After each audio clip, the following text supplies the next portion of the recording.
Okay, that was a quick little removing the brake lines, the heat shields, everything else that unbolts from the engine bay.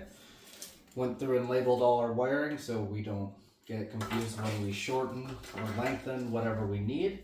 A couple of these I have no idea what they are until I get there. We're gonna take this and put it off to the side for now. They all have to come off.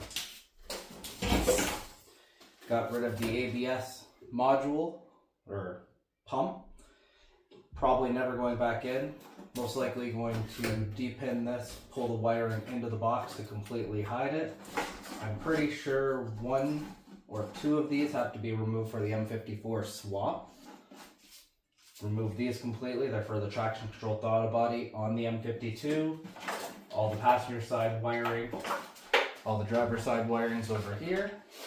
Next up, we'll be cutting off all these brackets that we no longer need, washing out the engine bay, taking all the seam sealer off all the edges because we're going to stitch weld the shock towers and most likely the top rails here, a little bit along the frame rails as well.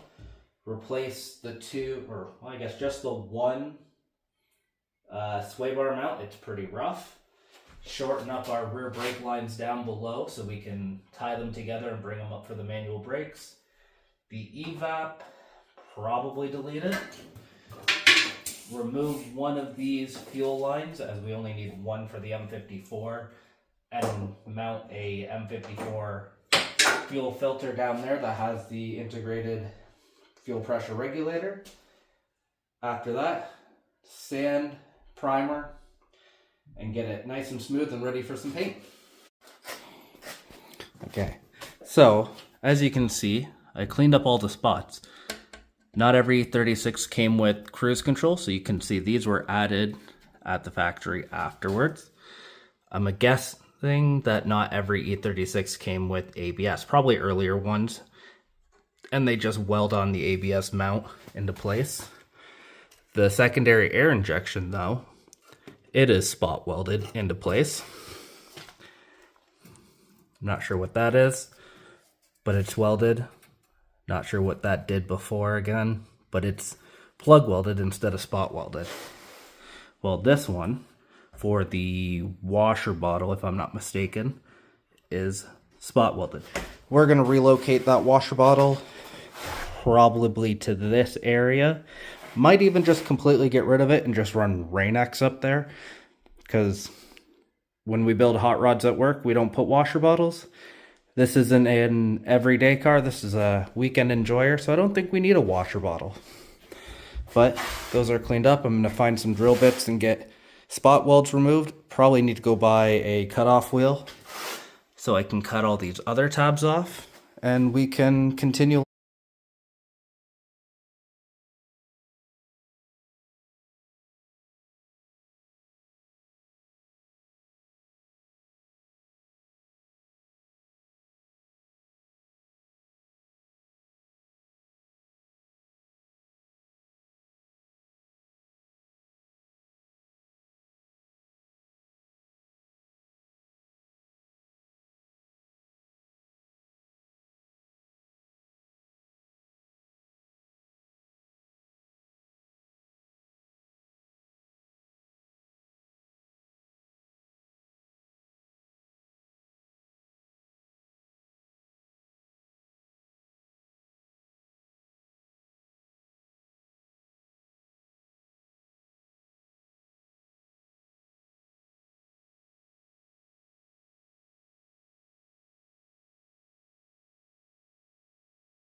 Okay, so as you see, we got our first couple off.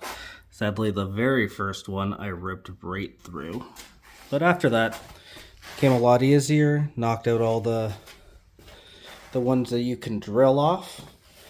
Now I need to get some cut-off wheels, maybe a Sawzall blade to knock off the rest of these ones.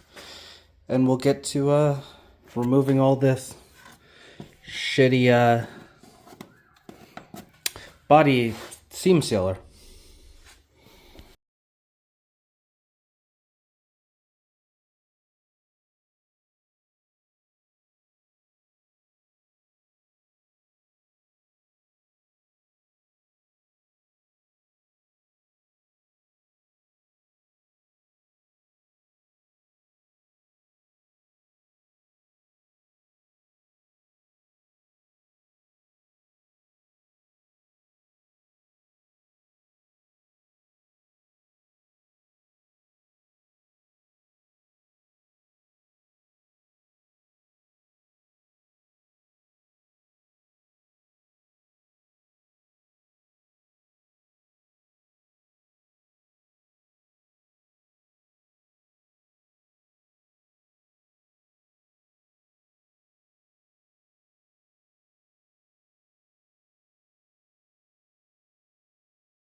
Okay, so we've got the majority of the passenger side all cleaned up, all the seam sealer off of everything, up and around the shock tower itself.